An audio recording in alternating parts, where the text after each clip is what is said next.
Hey, check that multiverse because we are going live. We're going to talk about Battle Spirit set. Bachelor and Bachelor. Bachelor and Bachelor Bachelor. Can I say Bachelor? It's like spatula, but dude, I'm feeling good because I got to build some little spirits next. It's a I want to do next on stream. Streamers want to watch the stream. Not making any sense. But I'm. Oh, that's kind of neat. I like stream. It's popping up with stuff. Oh, poppy. Oh my gosh. I don't know what I'm doing. I'm hitting buttons. I'm hitting buttons. Sorry, guys. Sorry myself. All right, we are going live. You. Face cam. Shoot. I'm here. I'm feeling a little good. I'm feeling kind of good. I'm feeling kind of good. See these? These are battle spirits cards. See those? These are kaiju's. These are moss, big birds. Not big birds, big bugs. Big old bug. All right, I'm just hype. I kind of got to get the little hype jives out. Got to get them jives out. Got to be sharing. Got to be sharing the stream to all the battle spirits, battlers, and all the other players out there. Yeah, that's me, man. Me. I'm live, and I know it. How do I share myself? Share. Copy link. Yeah. Oh, I'm feeling good. I'm gonna say like, hey everyone, that's me. If you're here, hello. If you're not here, you will be. You definitely will be here. Oh man, we are live tonight doing some Battle Spirits deck editing. Battles. Can you sit? Can you sit right here? That's it. How many? Two. Oh, little sniffer right there. Yes, oh shoot. We are live. Ah shoot. Are I can't spell, I'm too hyped. We are ah shoot. Live! Deck editing.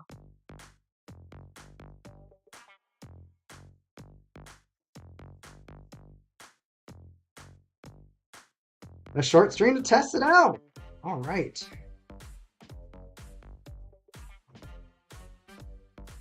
Oh, let me send it. On your phone? Won't let me send it. Lame. I wonder if I delete the Twitch part, if it lets me.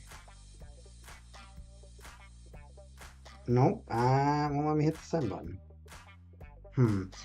Technical difficulties. We getting the party started. I don't know why my Discord's gonna be like,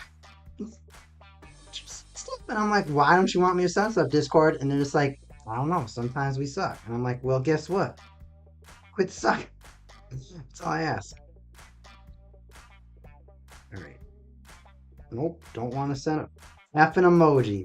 Don't want to send an emoji. Don't want to send an emoji. Don't want to send me. Hey, I can see myself to self. Hey, that's me, but actually not me. That's my mom. Hey, Mod. Mod Flanders. I'm just kidding. I'm going crazy tonight, dude. It won't let me post a Twitch link. It's kinda lame.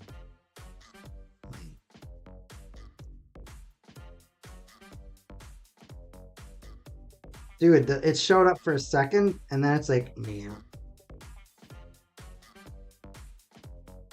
You know what? I'm gonna copy it all, select all, copy, select all, delete, and then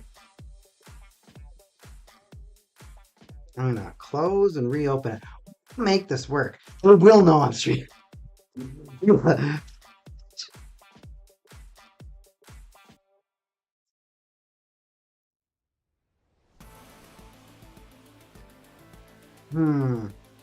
Well, that's not cool. They be blocking my. They be blocking me apparently. That's not cool. Music is great volume. I like to hear that. I just look like I'm an awful streamer right now. I'm just on my phone showing people who other people are and yeah, it must. Oh, there's a timer for how long I get it. I get it. Oh, I get it. I wonder if I can post my stream in this thing. I don't know what all these other... See, it's just people playing all these other card games. I'm not sure if I should post it in the other card games. I'll just post it in the general chat. I'm going live.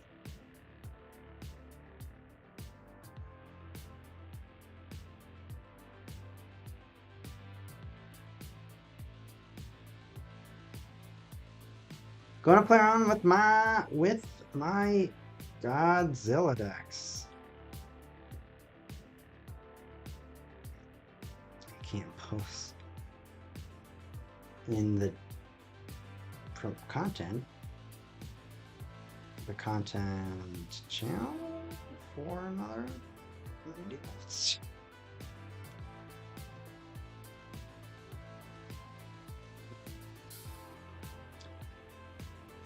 All right, now that I've done that, I'm gonna leave this open. I don't know why I locked it, just in case anyone strolls along in. Other than that, it's just kind of myself right now.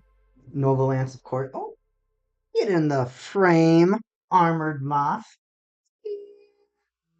There she goes. Okay. Is Mothra a girl or is it a guy? I legitimately have no idea if Mothra's a female bug or a male bug.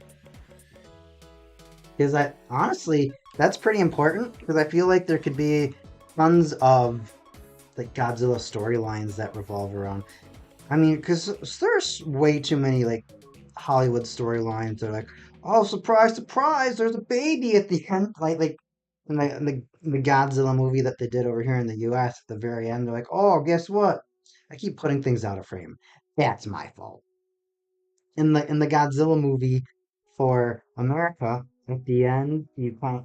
Yeah, I'm spoiling it. If you haven't seen it in 23 years, you're probably never seeing it. Anyways, so in the movie, at the very end, they just show a room full of eggs, and one egg wiggles in.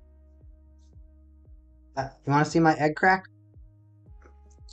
That's how I crack like an egg.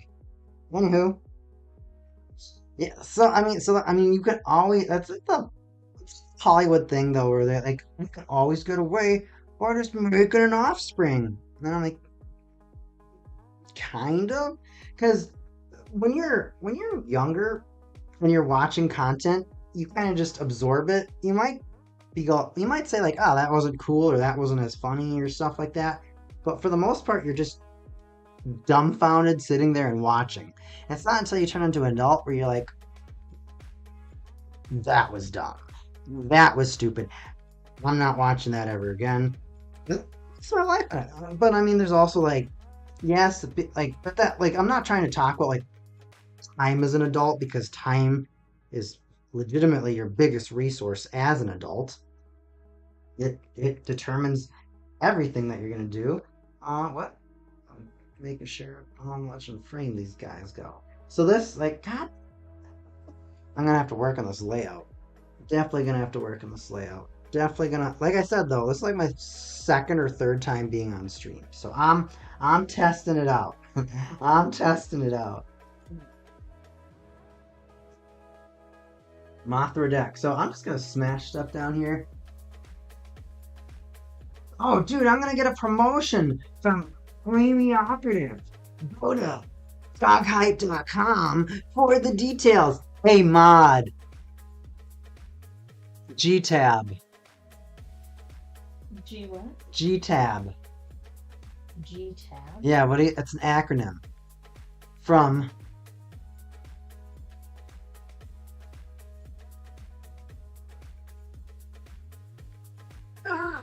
Get that band.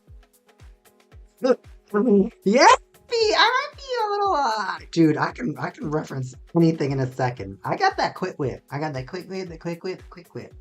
Anyways, okay, Battle Spirits and Godzilla. See, I get distracted. Oh no, please tell me this is the case and not the card. Oh, thank goodness. That's why it's good that you get replacement cases in your pack. In your pack of cases. All right, so we got this Mothra deck laid out. This is the pure Mothra deck. So right now I have 3 decks that are surrounding me right now.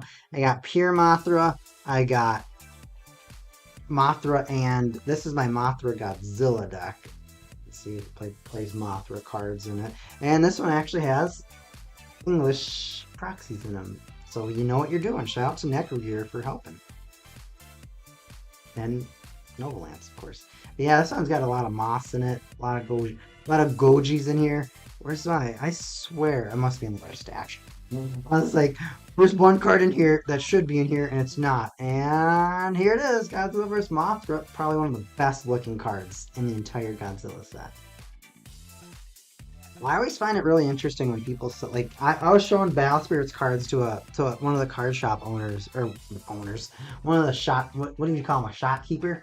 Not even shopkeeper, shop worker, shop slave, I don't know, some employee of the card shop. And I show him the Battle Spirits because of course Saga is coming out in English, so everyone's getting super hyped about this game.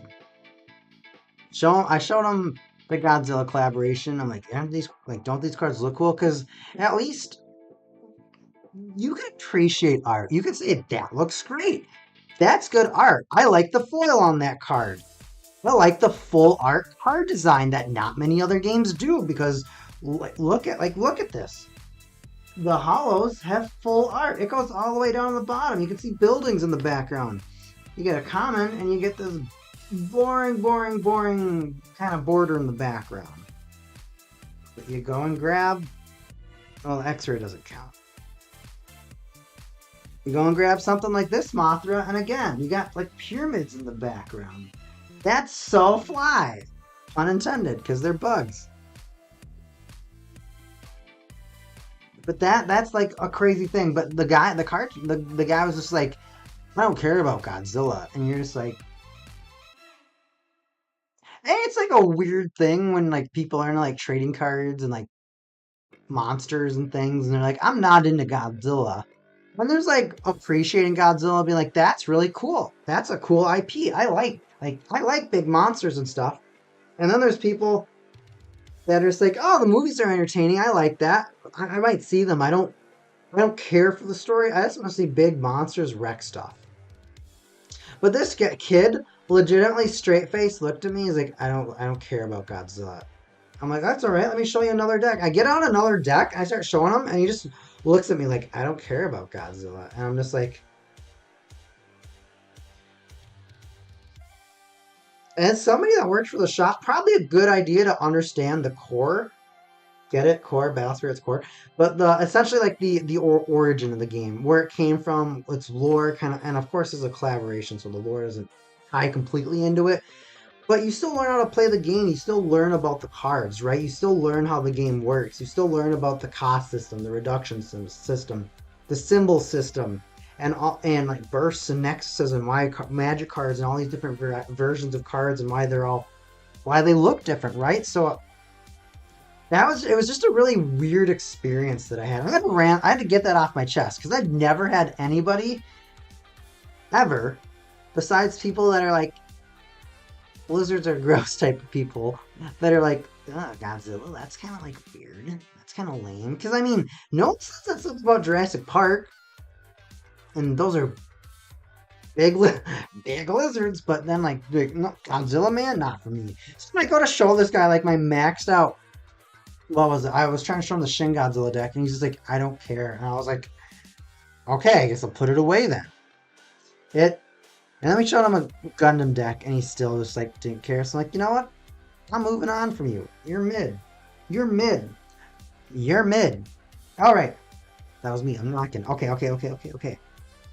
So, what I'm trying to figure out tonight, and kind of one of the things that I wanted to work out and figure out with these cards tonight, is I really wanted to figure out, is it worth it for me to have 3 different decks? So one of the things that I like to do is, of course, I like decks, right? But in my Battle Spirits game, we were trying to make everything, I don't want to say fair, but we want everything to have a chance. That's why the Godzilla sets came out like 2015, and like 2018. And so they're old, right? Their cards cannot keep up with what's out today. Cannot. Not most of them. Now with Mothra is kind of like the most left out one. Type 3 Kiru, solid. Mechagodzilla, solid. Because they have armor effects and they just get huge. And there's legitimately just, they have a better strategy than just get core. Their strategy is survive and get things out of my face. Mothra is just, let me exhaust you so you can't block, and then I'll just ram you. That's it. That's Mothra. Let me get a lot of core, exhaust you, and then ram you. So I'm having this kind of internal struggle, this battle right now, and I'm Battle Spirits, and I'm trying to figure out how I can move forward. How I can move forward, thanks Mott, with the decks, because I don't want to play. Okay, some of the other decks like Evangelion, for the most part, aims to kill you in one turn. That is what technically the movie 3 and movie 4 deck try to do. Now for me, you're gonna hear me talking in Battle Spirits in, say, code, but I have all my decks are split up so that they are as respectful to the lore and the Got a new follower. got a new follower? Yeah. Chat team! You have a coolest. Dude, that's stopping by. Love my night. Just click on that. Like, so, anyways, you're talking Godzilla cards,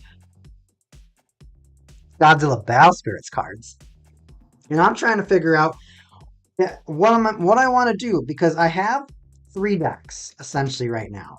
So I have Violante, and I have Godzilla. Oh, Morphe! I said Morphe. Wait, Murphy. Murphy, 1988 is in the chat tonight. We turn it up with Battle Spirits. Got that Godzilla burning Godzilla breath. I got that atomic stuff. I'm not going anywhere with this rap, but I'm feeling good. Thank you for stopping here. I'll shoot you. I'll play out. So technically right now, I got 3 Godzilla decks I'm working on right now. We got Violante. Look at this. So this is the secret rare. This is the hardest art to get. Look at him. You don't want to get in the way. Want to get in the way of that acid? Your arm's gonna fall off. Well, I mean, considering your arm is like maybe an inch of like his tooth, probably your whole body. It's like falling in a drum of acid. We got the secret rare burning kaiju Godzilla. This one is legitimately a bomb on the field. It just ends eventually. Once it has enough core, it just explodes at the end of your turn and kills stuff. It's legitimately a nuke. It's super cool. And then we got Mothra. This Mothra, when it comes onto the field, it exhausts spirits so that they're not going to bother you when you're attacking them. And if your opponent happens to destroy the spirit, you get to exhaust 2 spirits and bring it back to your hand if it's level 2. So this spirit creates an interesting Cold War effect where they don't want to touch this. So you might just be getting free attacks with this and dealing them damage. The mind games in Battle Spirits, there's not many card games out there where the more offensive you are, the more resources they get, so that they're going to be able to slap you back even harder. So that's the hardest thing about Battle Spirits, is that if you don't want to go hard on turn 2, and you only have, let's say, a spirit with 2 core on it and nothing left, and you attack and attack and attack, and you get them down to 1, you're like, all right, I'm 1 attack away. Then they wipe your board set of bursts and have like a magic or 2 in hand to make sure that you can't reverse sweep them. And then they build a little bit of a field, and then before you know it, they have a field, and you're just like, they have like twice as many resources as me. So Battle Spirits has such an interesting way of making the active turn player figure out if they're gonna blast or not. Dude, Battle Spirit Saga If there's been any card game, Murphy, in the last 10 years that has this energy that it's gonna pop off, like legitimately just gonna pop off, it's Saga. I'm not sure if you play any other card games or if you go to like in the whole collecting scene with like comic books, trading cards, anime, you name it. This game attempted an American launch 10 years ago, failed miserably, we'll be honest. Failed miserably, retreated back to Japan, flourished. I mean, especially when you start bringing in beautiful, beautiful collaborations because like it's you get those IPs, those intellectual properties that you have an attachment with, that you like, that you've grown with, and then you get to be like, so you're telling me from like I'm a huge Godzilla fan. For me, when I figured out that I'm gonna be able to have big moths fighting against big plant monsters, it was like the easiest decision I've ever made to invest in a card game for Battle Spirits. But with Saga, I don't think I've ever seen a card game that from launch says, we have $1 million cash prize pool. These games don't really do cash. Yu-Gi-Oh can't do cash because the Kazuki Takahashi, the creative mind behind it, the designer, didn't want cash to be a prize for the game because that encourages kind of cheating. It kind of encourages people to not take it as a game, to take it to that next level, and that can, I mean, you've seen it, especially with a lot of online tournaments and a lot of other things like that, remote duels, that there hasn't been a lot. There have been players that haven't been faithful, or they've tried to stretch the rules, or they cheat, and that removes the integrity of the game, and that's the worst thing about card games is nobody wants it to get to the point where that's the thing. And with card games, it's really hard to be a pro because it's not like sports where like hockey, for example. If you're skating and you're like, oh, I'm slow at skating, you know what to get better at, right? You're like, okay, I'm gonna get on the ice and I'm gonna hustle and I'm gonna figure out how to skate faster. You can shuffle better, you can draw better, you can just like cards are all about predicting, and it's all about luck. Those are the two things. You predict luck and maybe playing your opponent.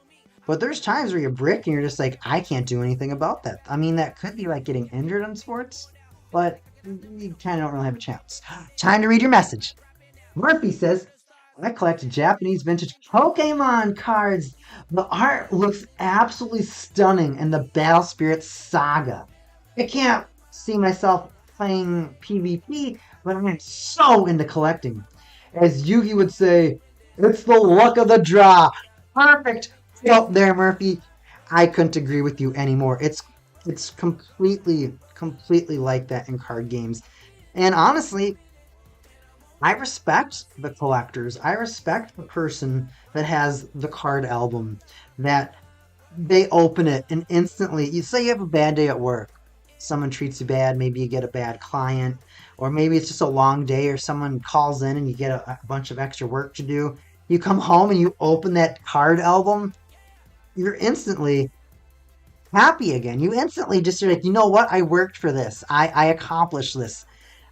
This is why I keep going back to one of the reasons. I mean, it's not like you want to eat or anything, or not like you want a house or anything, or a living place, but you go home, you look at these, you're like, this makes me happy. This is worth it. So for me, there's a competitive scene to any card game, to any atmosphere, even collecting. There's high rollers where they're walking in with Seto Kaiba briefcases with collections worth thousands, tens of thousands of dollars at these events.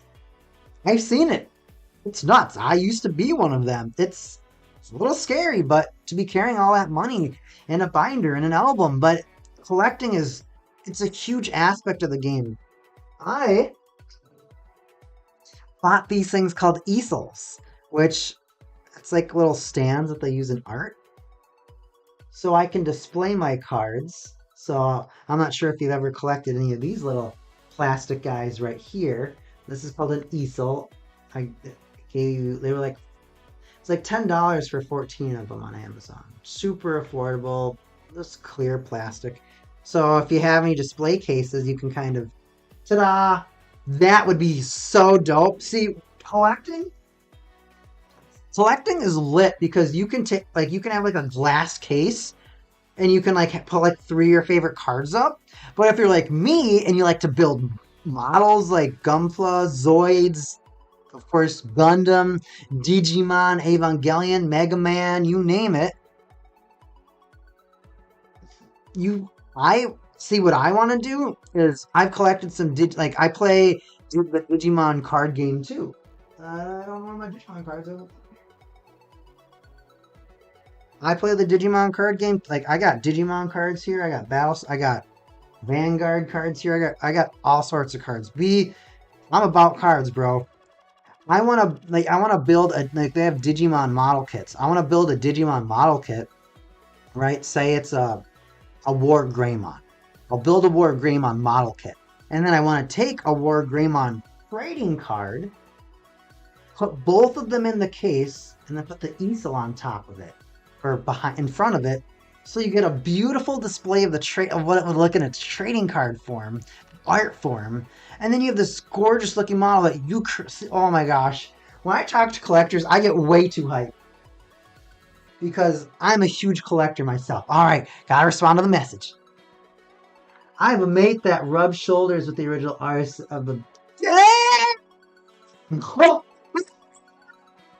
I have a mate that rubs shoulders with the original artist of the base set Charizard?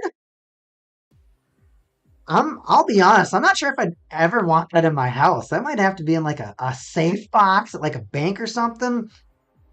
That's like that has to be over 100,000 or I don't know how many pounds that is or something. It's gotta be worth a huge value.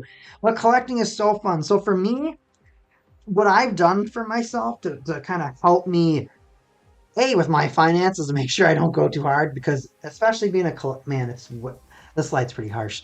It's way too hard for you. Like, okay, I want to buy this, but I also need food and groceries, and I gotta pay for the mobile bill. I gotta pay for the electricity and heat and all the other things in your house and whatnot.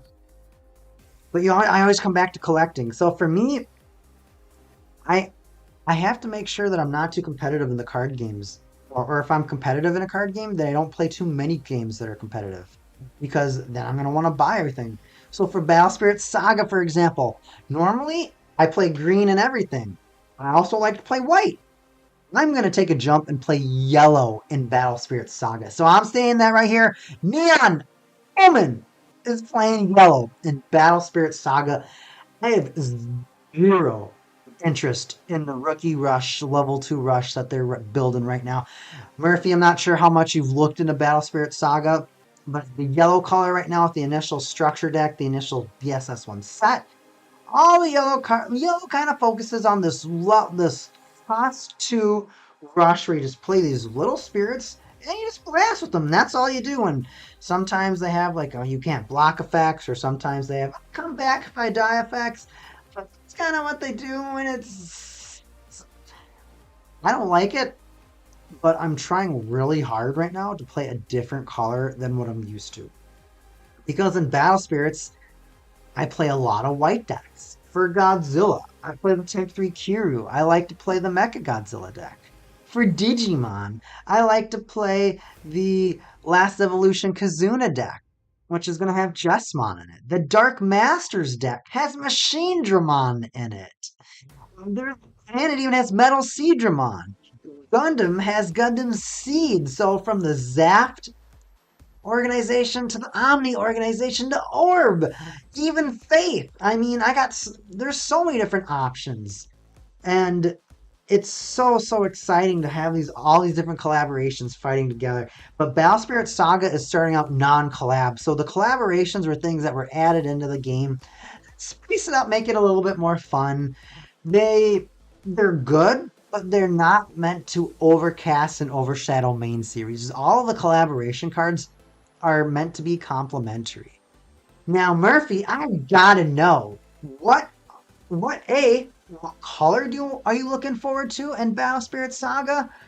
2, what card are you most looking forward to collecting? Is there a card art that you saw and you're just like, that's it?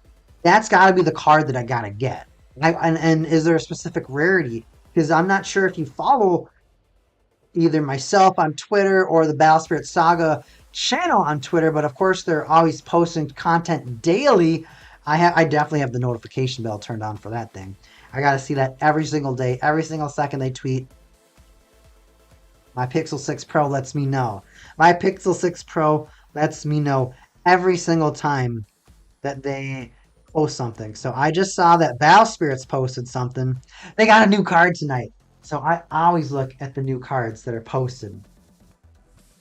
Oh, so tonight we got a Gundam card. So Hanasha links his little Haro and, well, as you know, might know her, Pottery Burn. That's a prime art. That's so much better than the first art that they used. Because I think the first one was just like Haro, like on the ground, isn't it? I don't know, but that's hype. Oh, that's a. Oh, I cannot wait. I'm gonna because Battle Spirits Saga and Battle Spirits both have. Saga launches in March, I think. Battle Spirits has another Gundam set that comes in March. Cannot wait. Legitimately can't wait. Back to the comments, dude. I love talking to people on stream. This is so much fun. Murphy, oh, I'm so proud of talking to Murphy. Yeah, I bought a house last November with my girlfriend, so the card playing has taken a back seat. Battle Spirit Saga could be a new adventure. That's a Digimon set. It's next adventure, I think. I've never collected them before and don't know anything about them. It's literally the artwork. Plus, there's a lot of dragons, and I am sucker for dragons. If you love dragons, Murphy, red is gonna open your eyes. Red, the dragons in red are legitimately nuts. The texture on the art, you really get to see how much care they take into designing the cards, designing where the hologram is going to be, where the lack of hologram is going to be, where they're going to make it pop.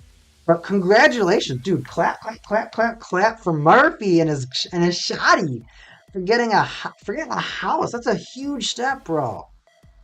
Proud of you. That's huge. And for collectors, even more so. I'm surprised you managed to save up. I'm nowhere near a house, bro. I'm nowhere near a house.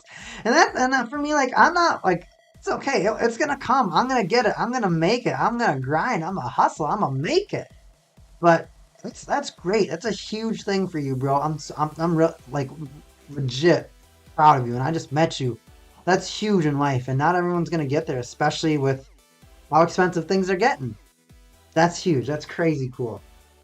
The artwork though, so one of the dragon cards is called like Sigworm Nova, and that's kind of like the best, biggest, most expensive card from Battle Spirit Saga.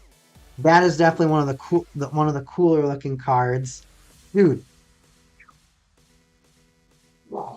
Nuts. But they showed these three dragons on their, yeah, look at me, I'm so professional looking at Twitter while I'm live. But they showed these three dragons the other day, and now I have to find it or I'll be like really sad because it looked so cool, and I swear I commented it. So you're a dragon guy? I'm a dinosaur guy. I'm all about the dinos. Give me every dino that's out there and then like double it and then maybe even triple it. They got a, I don't know, is my screen rotation turn on? Like, they got this Raging Dynamo Rex. That's so swaggy. It honestly does look like a Ultraman kaiju, but there's a way better dino. Which one, phone? Rotate your thing. Oh my god, I'll just go to media. Dude, right? Dude, dinos. Here we go. Yeah, it does look like. This is what I want. Jurassic King Giganorex. That's what I want. Just a big dinosaur dragon that nothing is going to get in its way. It will crush, devour, incinerate, ultimately extinct anything that gets in its path. This dino is so hyped. That is what I want to collect. Because I used to play Yu-Gi-Oh, and I played dinosaurs in Yu-Gi-Oh. I don't really play any dragons, but I was definitely a dinosaur guy for sure when I played Yu-Gi-Oh! So kind of what I'm looking at right now. I mean, kaijus are like your kind of your closest things to dragons when it comes to Battle Spirits and Battle Spirit Saga. So you kind of stopped in at the right time. Now, one of the cool things that they do for like something like the holo cards, I played dragons in Yu-Gi-Oh! That's funny. I played, so I played from since it came out to like 2016. So my last format that I played in was the Zodiac, the what was it called? Dragon Rulers? No, it wasn't Dragon Rulers. Dragon. What did you play, Nova Lance? We played True Draco. True Draco Slayer, and then there was the True Draco Dino deck. Of course, I played the Dino deck, and that was the last format I played in. So I mean, I played against Chaos Dragons. I've played against the Elemental Dragons, the Dragon Rulers. I've played against almost all sorts of dragons that were in Yu-Gi-Oh! There were and Blue Eyes White Dragon, Red Eyes Black Dragon. Those were out. Those were. Honestly, I always thought the Red Eyes Black Dragon was the coolest one out of them. But the design, God, I've never been so mad about a card design in my entire life. You get all excited for this card, like, oh, Joey's gonna win this cool card. Oh, Rex Raptor's got this crazy card. It's a 2 tribute card with 2,400 attack points and 2,000 defense. You're just kind of sitting there, just like, okay, I'm sacrificing resources. I should have just summoned it. I should have just tribute summoned a Summon Skull, but instead, I gave up extra resources and have something weaker than Summon Skull. What am I doing with my life? Yu-Gi-Oh! Yu-Gi-Oh! Was a total vibe. So in Battle Spirits, like I said, yeah, the full art where it goes from the top to the bottom, that and you get that with the parallel cards, the secret rares, the parallel arts. Bro, Murphy, full art cards was so hard. Yu-Gi-Oh never really had anything like that. There were some artists that would like make like custom full art Yu-Gi-Oh cards, and they'd sell them for lots and lots of money. I remember that was a big thing in like 2011 through like 2014. The custom art cards were huge. Now people just make their Urka proxies of naked women and stuff like that. So it's still a thing, but I think honestly, I think people just started printing out proxies now, and they've just resorted to that, and that's just what it's been. But full art proxies has been or full art cards is an unexplored market that it's kind of embarrassing that like Yu-Gi-Oh really hasn't explored that more. Yu-Gi-Oh is kind of just stuck with the same design. They switched it up and like the rush duels, and I don't even know if they sell those cards, maybe in Japan, but definitely not in America. That would die so fast in America. They tried speed duels, and it's you want us to set. This is Konami. Hi, would you like to buy worthless bulk with a new printing and new text and way cheaper card stock and play this format of a format that's kind of like Battle City, and it's meant to be a more balanced version of the game that we screwed up? Would you like to play it when you want to buy our cards? You want to buy Blue Eyes again? You want to buy Dark Magician again? And you're just like, not really. And they're like, but it's so much fun. You play with a 40 card deck and the combos are different. You're like, well, why'd you screw up the first game? And then they're just like, we didn't screw up. And then they just don't even like respond to that. They're like, you should play Rush Duel. And it's like, you should fix Yu-Gi-Oh! And they're like, it's too bad, but you should play it anyways. So lame. Oh, dude, I could rant about Yu-Gi-Oh! All day. It was the best game by far, and Konami just they took their execution shotgun and they're like, we're gonna take this thing out behind the shed. It's too popular. So are there any booster boxes I should look more at than others if I like Dragon and Dials? Are you talking about just Battle Spirit Saga? Are you talking about Battle Spirits, Yu-Gi-Oh, Digimon, Vanguard? I'm thinking it's Battle Spirit Saga, but the thing about Battle Spirit Saga right now, if you're looking for dragons and dinos, red is your only color right now that is going to support those. Recently, white in Battle Spirit, so the Japanese version of it, has taken dinosaurs and put them in. I think there might be some dinos in green too.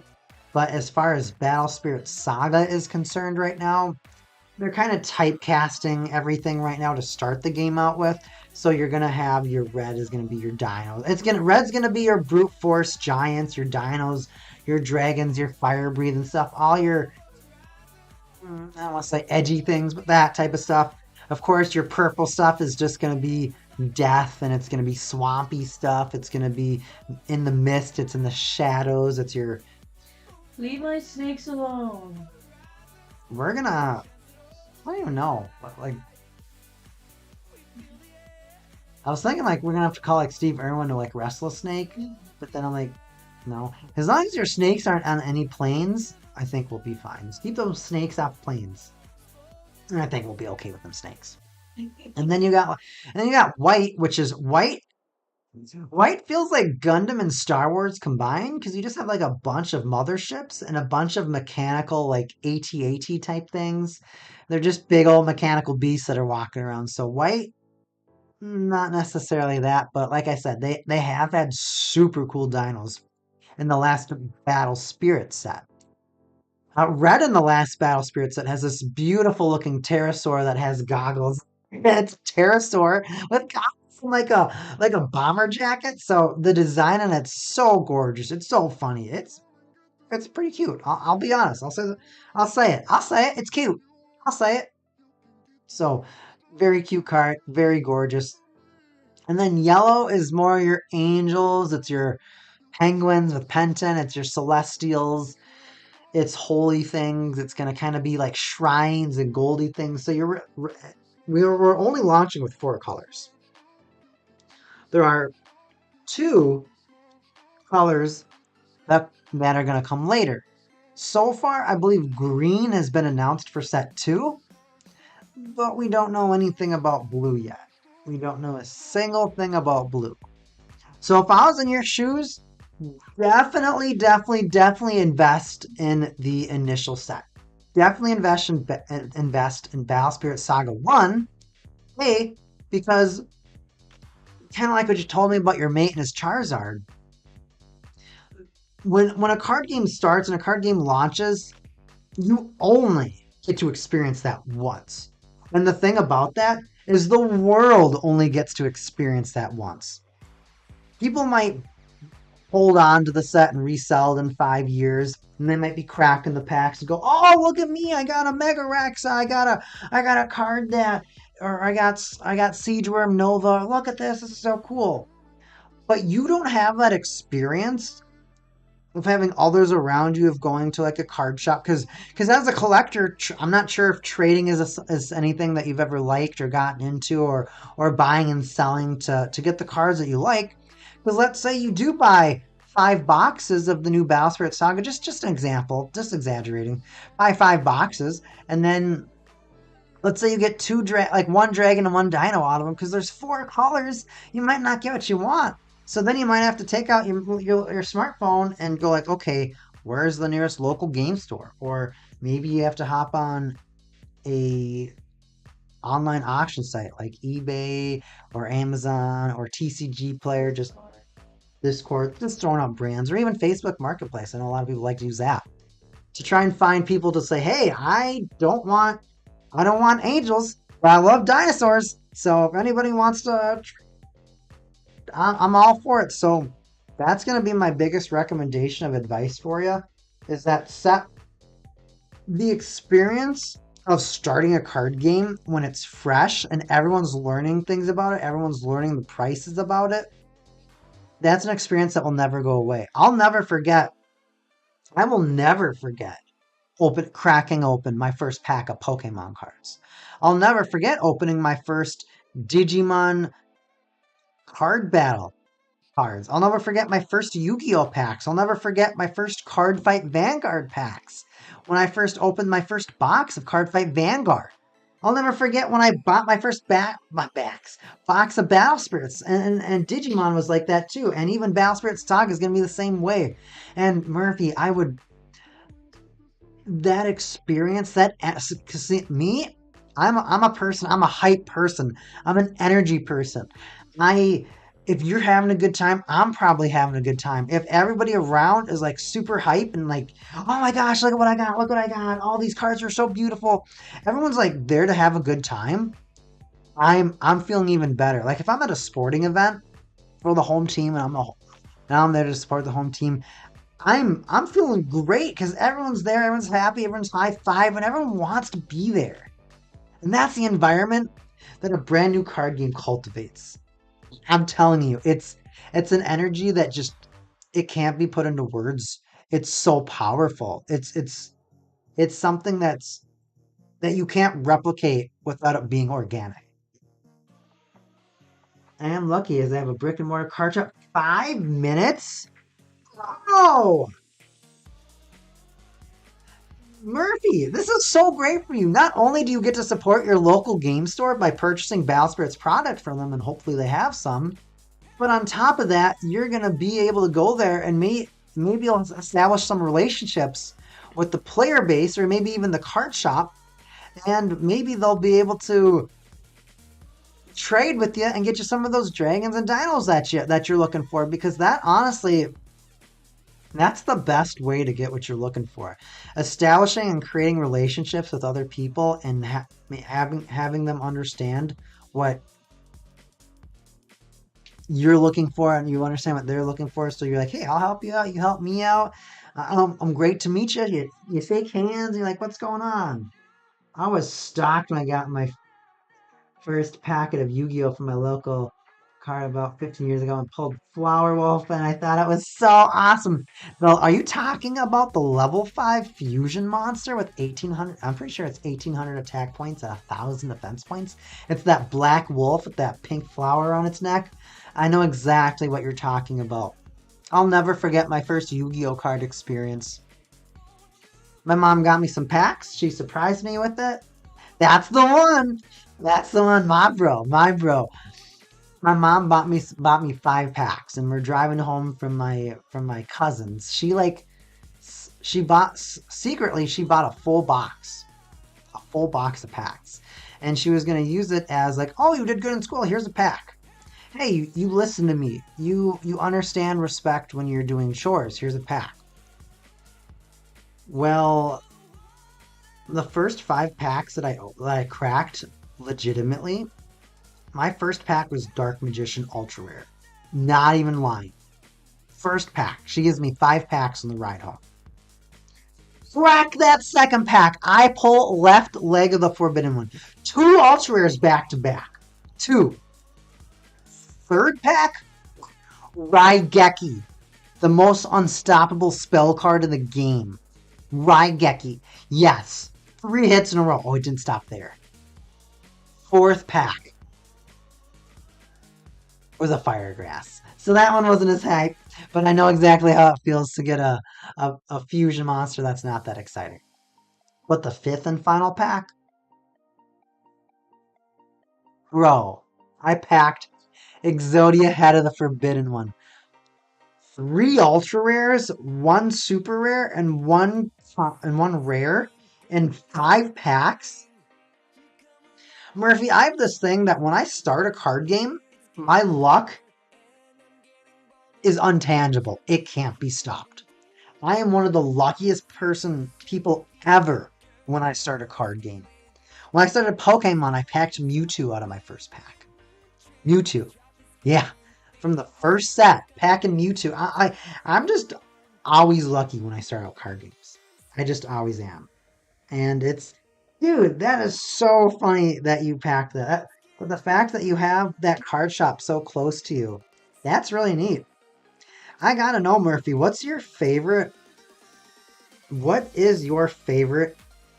Yu-Gi-Oh dragon? Or if you have like a top 3, let me know. That's really interesting. I gotta figure out what I want to do with these decks. I gotta figure out what I want to do with these big old kaijus. Because do I split this up or do I take this and drop it down to 2 decks? I really don't want to do that like at all. Got 1, 2, 3, 1, 2, 3, 1, 2, 3, 1, 2, 3. So that's 3, 12. And that's 4 sets of 3, so that's 12. 12 moths in that deck. I'm just going to have to pack this guy up over here and set up my other Godzilla deck. The dragons, see, the dragon deck that I liked in Yu-Gi-Oh! Was the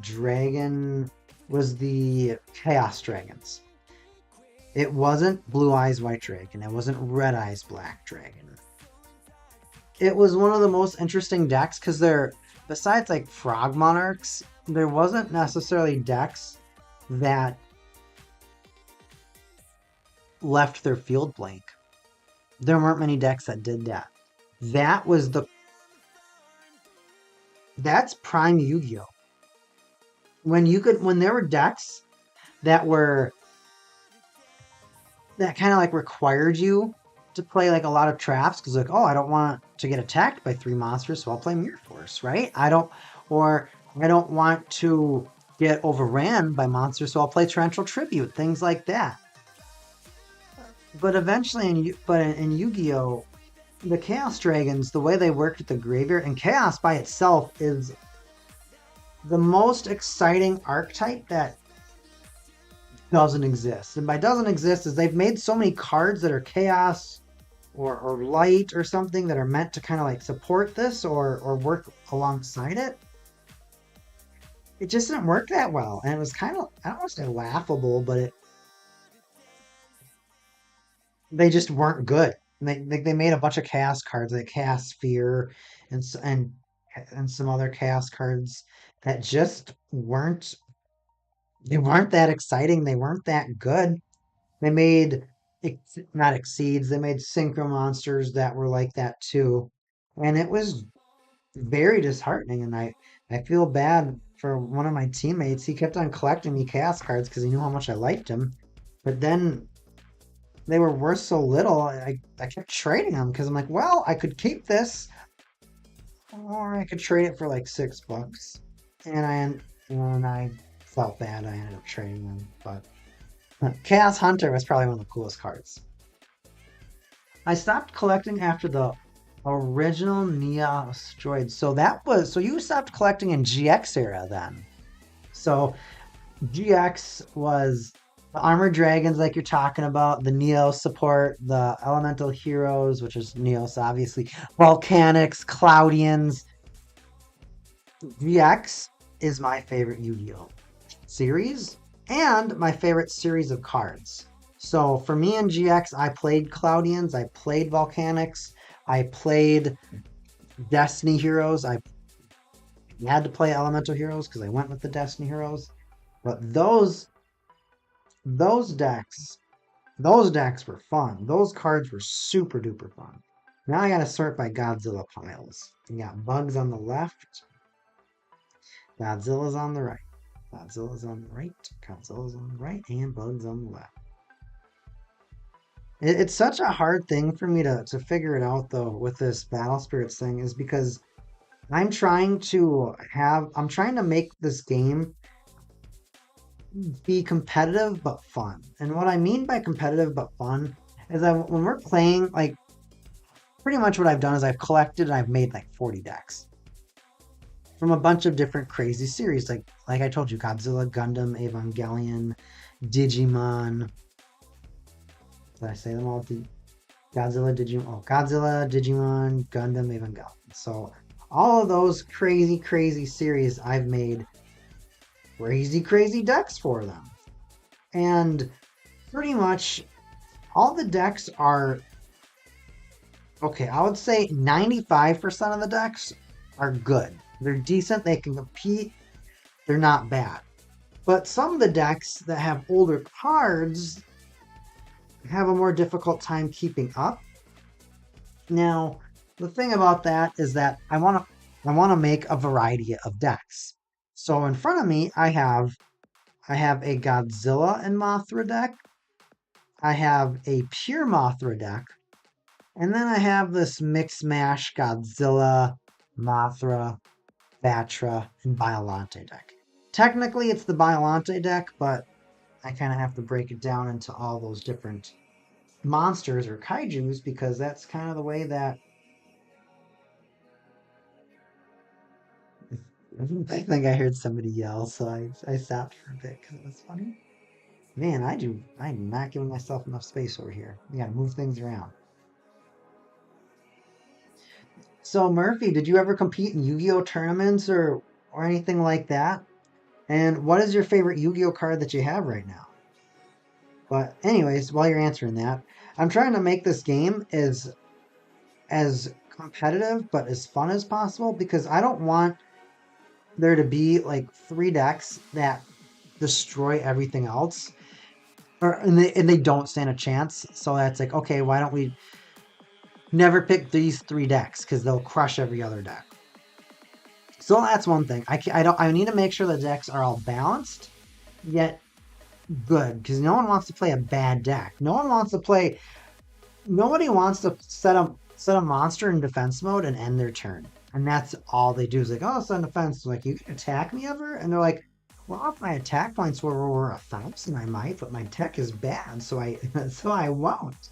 So that can kind of happen in some games like Yu-Gi-Oh and whatnot, where you can run into things where you get stagnant, and that makes the game a lot less fun.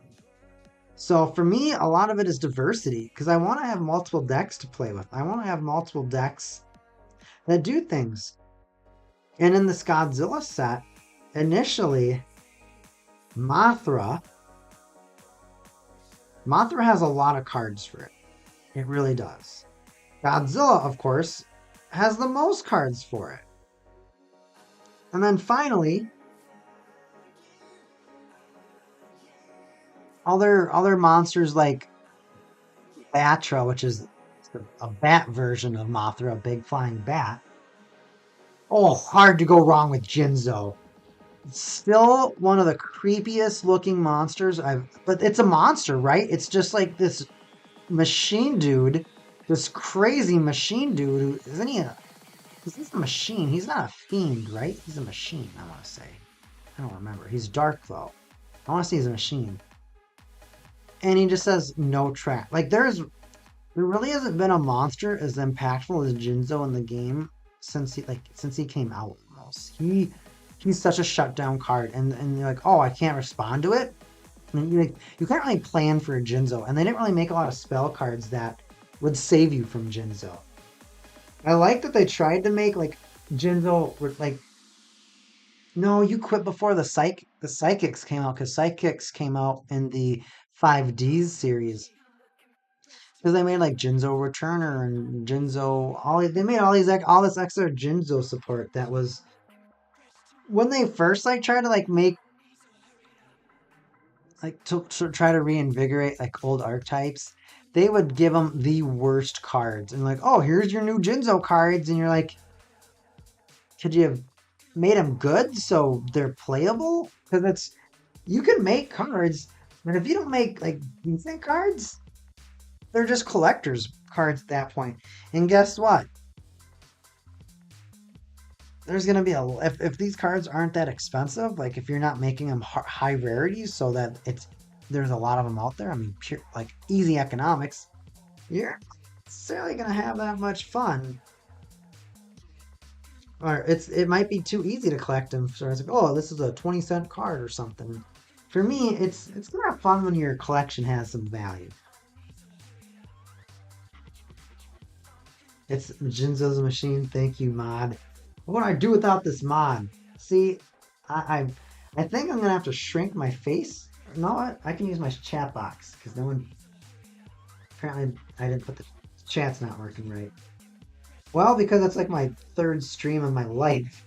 It's like the third stream of my life. So I'm pretty sure I'll be able to edit it and make it better. All right. So this is the Godzilla vs. Mothra deck. As you can see, I got bugs and dinos, lizards, big lizards, and then lizards. So this deck, this is probably the best one out of the 3 Mothra decks by far. Godzillas are great because not only do they generate you resources, but they blow things up. They blow things up without caring about it. But then you also have that synergy with the Mothra cards where they might not be as aggressive, but they give you an alternate way of generating resources. And if, let's say, your opponent has cards that can't be destroyed or they have effects restricting destruction, you don't have to worry about it because you just suspend them, which is essentially, I guess there's not really a Yu-Gi-Oh thing because in Yu-Gi-Oh you have to go through their monsters to get to their life points. I'm not sure if you played Magic the Gathering or Digimon card game, but in Battle Spirits, technically, the combat is almost exactly the same as Magic the Gathering with the way that attackers and blockers work. However, you attack once at a time. You don't declare all your attackers and then declare all blockers. It is a attack once at a time and weigh your options with every attack. You don't just Leroy into combat. So yeah, I'm going to attack you with everything, and then they play like one Mirror Force, and you're like, oh. So everything's dead? Everything's dead. Okay. So that's not much fun. That's not a very rewarding feeling. But this is by far the best deck. Half of the reason is because you get to play this card. This card is essentially a continuous spell that says that that anytime you play a Godzilla, it gets a counter. Once it gets 4 counters, it gets to move up to the field whenever you want on your turn. And it's now this 20,000 power monster, so to say, that can attack your opponent. Oh, and your opponent can't destroy it. So either they're going to have to block and just lose a weaker spirit, or they might be taking 2 symbols of damage because this guy has 2 symbols. That's powerful, dude. It's really cool. That's very powerful. So this deck has multiple different ways to hurt your opponent. So I want to say this deck, I kind of want to say that this deck is fine. I kind of don't think that I necessarily have to edit this deck. See, what I'm trying to figure out right now is because you will see like this card is right here. This card is right here. This card is right here. So you play a lot of similar cards in all the different decks. And that, I'm not sure if that's kind of holding me back right now. Because this Mothra deck, it's not bad. But the problem with it is it doesn't necessarily draw. You get a lot of resources so you can play all your cards. But you don't have draw power. So the sad thing about that deck is once you run out of your resources, you're kind of just sitting around twiddling your thumbs. So the first thing that I was going to do is I'm going to take out 2 of these guys. At least, yeah, I think I should take out 2. Oh my gosh, it's such a decent effect though. I almost want to just take 1. So editing for me is always an interesting thing because I take so many things into consideration. Is it going to make the game more fun? Is it going to make the game less fun? Is it going to be fun? Because like I said, I don't want decks that are going to win in turn 2. That's not fun for me. That's not fun for if I'm playing against my girlfriend. That's not going to be fun if I taught you, Murphy. Hey, Murphy, let's play Battle Spirits. I'm going to teach you how to play. We'll play for fun. And then you die on turn 2 and you're like, I've played 1 card. I'm like, build a better deck, bro. What's wrong with you? Why can't you survive? And you're just like, this isn't fun. I'll try it again. And then you die again on turn 2 and you're like, should I even shuffle my deck? I mean, this isn't even fun. So that's one of the things that I'm trying not to do. I don't want a turn 2 win deck at all. I gotta crack my back. Oof. Back cracking on stream. Oh. Oof. Feels good though. Oh, I'm not sure if you heard that one. That was feeling a little good. I think I might have to put my camera more in front of my face so I don't have to twist my body. Learning things about streaming, Murphy. Well, I'm learning. For Yu-Gi-Oh, my favorite GX era deck is definitely Destiny Heroes. Nothing's better than it. Destiny draw. Personally, I'm a Destiny Hero Dogma type of guy. That is my favorite Destiny hero, but Destiny and Dragoon still for me is my all-time favorite Destiny hero card. Essentially, it's the fusion between Destiny and Destiny hero Dogma and Destiny hero Plasma. That card is beautiful. Oh, it's so amazing. I'm not sure if you've ever gone to any Yu-Gi-Oh! Nationals events, but they generally get voice act. Okay, I'm changing my chair angle. This is so much better. So at Yu-Gi-Oh! Nationals, they hire voice actors. So the voice actor, let's say Jaden Yuki, Yugi Moto, Sato Kaiba, Tristan, they get, I almost said Tristan Jari, which is the Penguin School. Tristan, Yugi's friend, they get the voice of Yusei Fuedo from 5Ds. I mean, they get all these different voice actors. They get the voice of Mai from Ori Calcos and up, which I hated that they changed her voice actor, but it be like that sometimes. But I got a bunch of cards signed by the voice actors. I have cards signed by Kaiba, cards signed by Yugi, cards signed by Joey, cards signed by Pegasus, cards signed by Astro Phoenix, cards signed by Jaden Yuki. I got so many cards signed, and it's really important for me. They're in the front page of my binder. Those cards mean the world to me, and I never ever want to part with them. I never will part. But meeting a voice actor and listening to them and telling them your story and them listening to you it's a beautiful experience, honestly. And on top of that, to know that, like you kind of said a little earlier, Murphy, like the heart of the cards and whatnot. It's a vibe. It's a vibe when somebody that you've looked up to, that you've listened to, and you've heard their voice, and they've inspired you. You get up in the morning, you rush home from school, you do all these things to make sure that you can bond more with this character.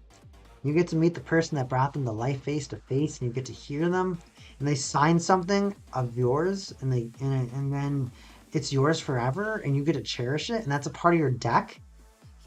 There's no better feeling than summoning an Elemental Hero Neo signed by Jaden Yuki. There is not a better feeling than getting out some of these, like a Blue Eyes White Dragon signed by Kaiba. That's a feeling that you'll never be able to replicate. It's touching. It's a truly touching, and it's a humbling experience too while at it. If you've never gone to a Yu-Gi-Oh! Nationals, I highly recommend going. I don't know how often that they do the voice actors overseas, but in North America, it's a guaranteed thing. We're very very spoiled, very spoiled. We get a lot of the premier events. We get a lot of the premier. I don't want to say side events, but some of those extra little tidbits, some of those extra little special guests that make the event even more exciting. So, pretty much, back to my Battle Spirits decks. I kind of have to figure out. See, this deck is solid. There's legitimately nothing, 0 cards in this deck that I would want to change. This guy gets you resources. This guy stays in the field and gets you resources. This gets rid of things. This gets you resources and helps you kill other things. This finds you your stuff. This finds you your stuff. This is the best card in like almost any Godzilla set, in Godzilla deck. This card is cracked. And then you got this guy over here who is your trap card, essentially. Alright, I'm going to do an accent. You might hate me. I see, I just did it right there. I'm from the UK, so pretty rarely have anyone like that unless it's from a comic con. Also, rate my accent 1 to 10. I have this problem where if I talk to somebody who has an accent, whether it's foreign or whatnot, I replicate it. It's bad. It's bad. I like accents. It's not like I'm making fun of you. I just like speaking in different. I just like speaking in different tones, man. So that's that.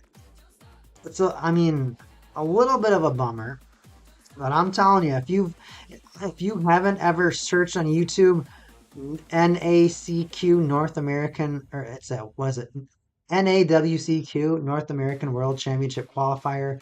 You search that on YouTube and search like live action duel. you're gonna smile ear to ear the entire hour. The the adventurous spirit in you.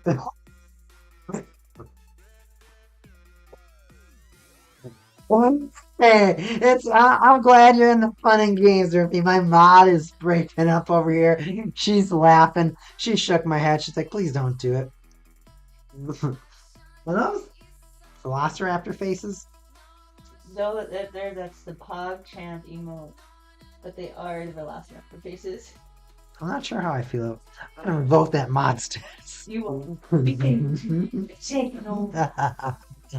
I'm glad that you don't take it as I'm being mean or anything like that. I'm a very laid back and sarcastic person. Uh, I grew up teasing people. My family teased me. We all tease each other. We don't take it seriously. So I'm glad you're a good sport. Glad you're a good sport. Honestly, oh my gosh, when British people or English people, I always forget what they prefer. When they do American accents and say, I would like to get a hot dog and a cheeseburger, I die laughing. I die laughing. We have freedom and we like dogs. Don't you want to go to a soccer game?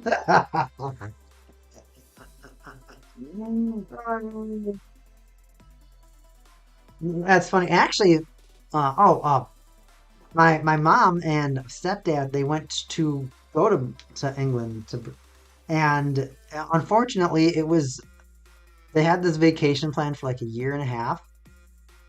Queen dies 2 days before their trip, so they still ended up going, but half the tours that they wanted to go to, I think like Birmingham and some of these other places were all closed and whatnot, and they couldn't go to like half their tours that they wanted to see. Half the hotels were like booked out. It was busy everywhere. They got to kind of like help mourn the queen and participate in that because my stepdad is so into. He loves your culture. Your culture is everything to him. You know what I eat for breakfast or what I have to eat for breakfast is your culture. He tells me about, dude, he loves telling me about King Henry and his wives. He was King Henry for Halloween. My mom was, I don't know, one of the wives. She was the wife that got her head chopped off. I mean, I think there's a couple of them, but we got off topic about this. But anyways, British stuff is cool. I'm all about Sherlock. I was Sherlock for Halloween. But this deck is extremely consistent. I don't think there's a single thing that I really need to change in this deck. This deck, on the other hand, though, it runs on the problem with green is once you run out of resources, that's it. You're done. You just have to deal with what you have, and if that's where you're at, it's legitimately the worst feeling ever in a card game where your opponent might have cards that say, "Oh, you summon this, you draw a card," or you synchro summon, you draw a card. You do stuff and you get resources, right? Green and Battle Spirits gets you core, which is the resource that you play around with. It's the resource that allows you to do things, but it doesn't necessarily let you draw unless you have cards that let you draw, right? Well, green doesn't really let you draw. Green will let you search a little bit, but it doesn't necessarily let you draw. I was on a staycation when she passed. Everybody was on mourning for 2 days after, so just chilled in the lodge we was at. Yeah, no kidding. That must be been a very rough time for everybody in the country and maybe even the continent. I mean, globally, actually, there are a lot of people over here that were. It was a bummer, honestly. And I know Americans are very self-centered people. They kind of, if it's not about them, they really don't focus on it. They don't really pay much attention to it. However, though, for the Queen, people legitimately cared. It was refreshing to see Americans take a step back and respect something that was a part of a different culture. That was really neat. No, Lance, you got any water?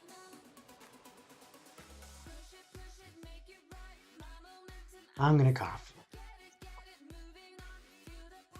I'll get some for you. Mod is gonna go get me some water. Excuse me. You got me all hyped. I get to talk cards. I love talking cards is lit. But like I said again, condolences. That's for someone that's important to the country. That's and for what was it, 96, 94 years old? Can't say she didn't live. Can't say she. Oh my gosh, I'm gonna start crying. The cough attack. It'd be like that. Oh my gosh. Excuse me. I'm gonna see if I can mute myself while I get some water.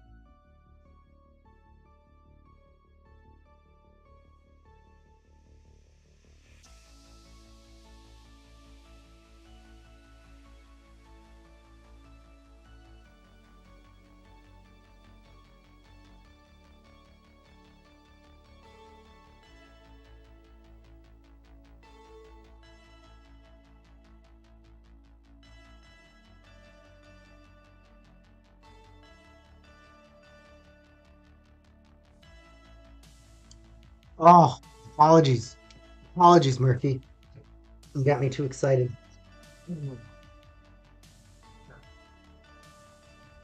All right, all right, all right, all right, all right. So I honestly think I have to sacrifice my aggressive nature in this deck so that I can draw more cards.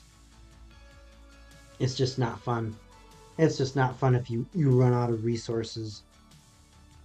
If you could have any voice actor sign a card, Murphy, who would it be? I want to know. So if you're a dragon guy, maybe Kaiba you might have really liked.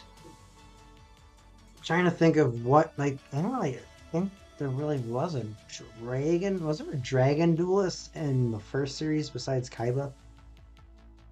Because everyone like had a dragon, but like there's Harpy's pet dragon, there's Red Eyes Black Dragon, there was like the prettiest Timaeus dragons and whatnot.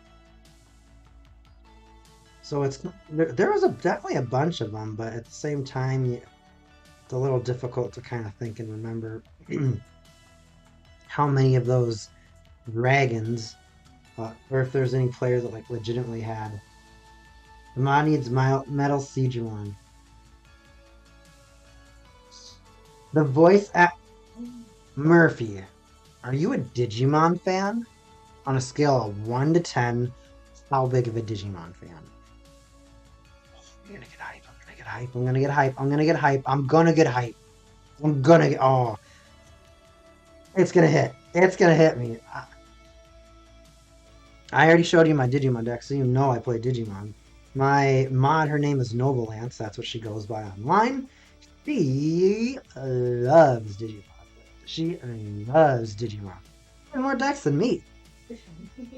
She plays Commandramon, which are a bunch of little raptor dinos that you just kind of run into battle and sacrifice themselves. She plays this Cerberus doggy and combos it with other Cerberus doggies.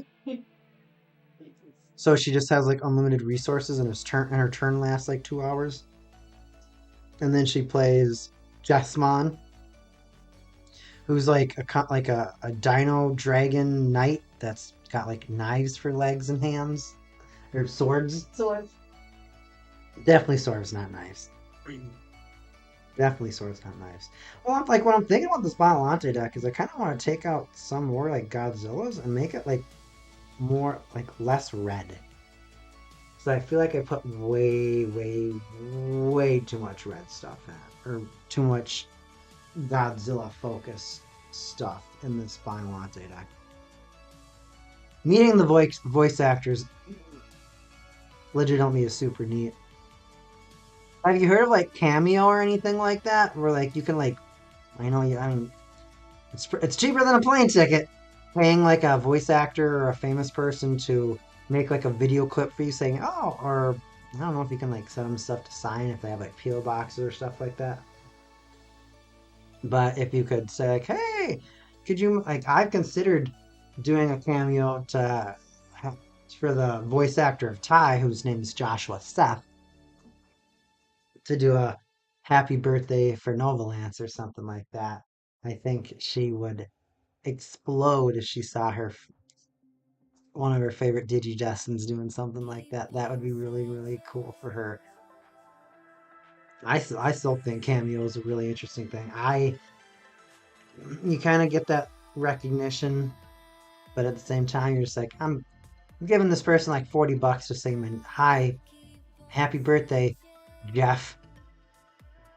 Goodbye, Jeff. Hi, Jeff. Bye, Jeff. I'm not a Jeff. Just a placeholder name. But Murphy, I need to know how into Digimon you are. That's so lit.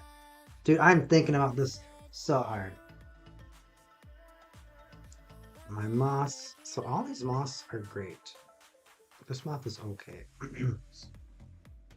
This moth is prime. This moth is prime. This moth is prime. This moth is prime. This moth is awful.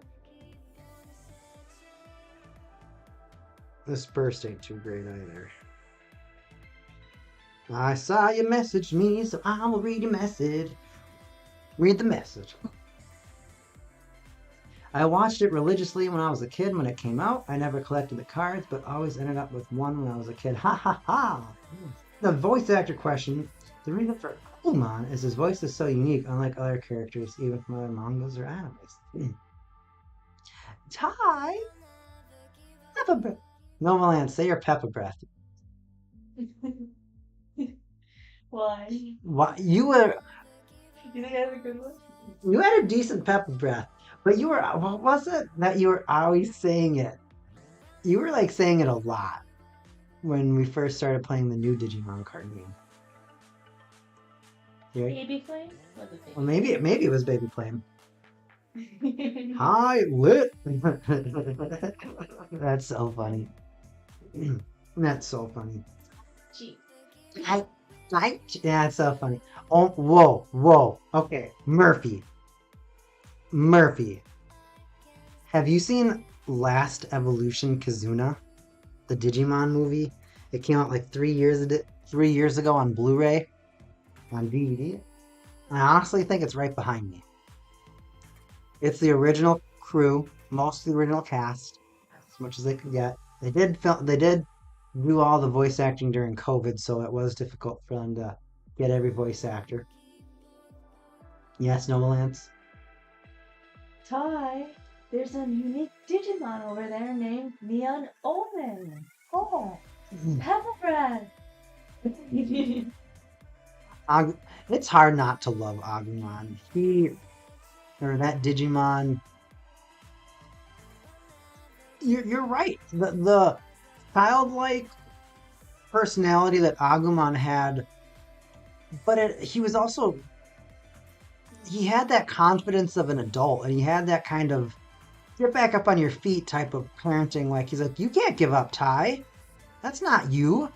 You're about courage. You're about being our fearless leader. You're about just getting stuff done. You're about not being afraid of this. Like, you legitimately want to get this done. Like, we gotta save the digital world. That's what I liked about Agumon. He cheered him on, and he knew how. And I think that's one of the beautiful things about Digimon, is that the Digimon partners knew how to compliment their tamers. They knew that, this tamer, they like Matt Gabumon knew how to would work upon cheering Matt up. Beelmon had to remind Sora that she was loved. Palmon had to remind Mimi how to be a friend, how to respect people and listen to other people. Vmon is just a goofball, just like Davis. But Davis learns with Vmon that Vmon teaches Davis how to care for people and how to take care of them and how to make sure that he wasn't that responsible of a person, but Vmon kind of taught him how to be responsible. You know the voice actor for Metal Seedramon? It was his birthday a few days ago. That's funny. You're looking up the voice actors for Digimon. I got a great mom when she's looking up voice actors for Digimon. I was gonna tweet him.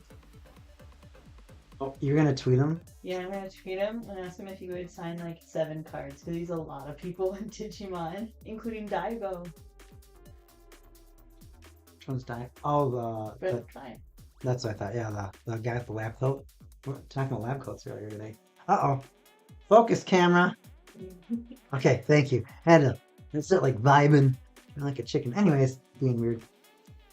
Whoa! He prefers Gabumon over Agumon. Gabumon had like the hardest job. He's like, I gotta cheer up Emo Matt. I gotta make sure that he doesn't just like jump off a cliff or something, or let a Digimon eat him or something like that. And dude, probably my favorite adventure or my favorite episode from Digimon Adventure Season 1 was when Puppetmon encouraged Matt to turn on his friends, and Matt's like, I'll do it. He's like, what about you, Gabumon? He's like, I'm gonna follow you wherever you go, Matt. If you want to beat him up, I'll beat him up with you. And he's like, I know you're gonna change. Maybe we just have to like fight to change or something. That's pretty much what happened. But Gabumon, really? Murphy. Thing number one that you need to take away from the stream. Watch Digimon Last Evolution. Kazuna, it will change your life. I promise. I guarantee it. I guarantee it.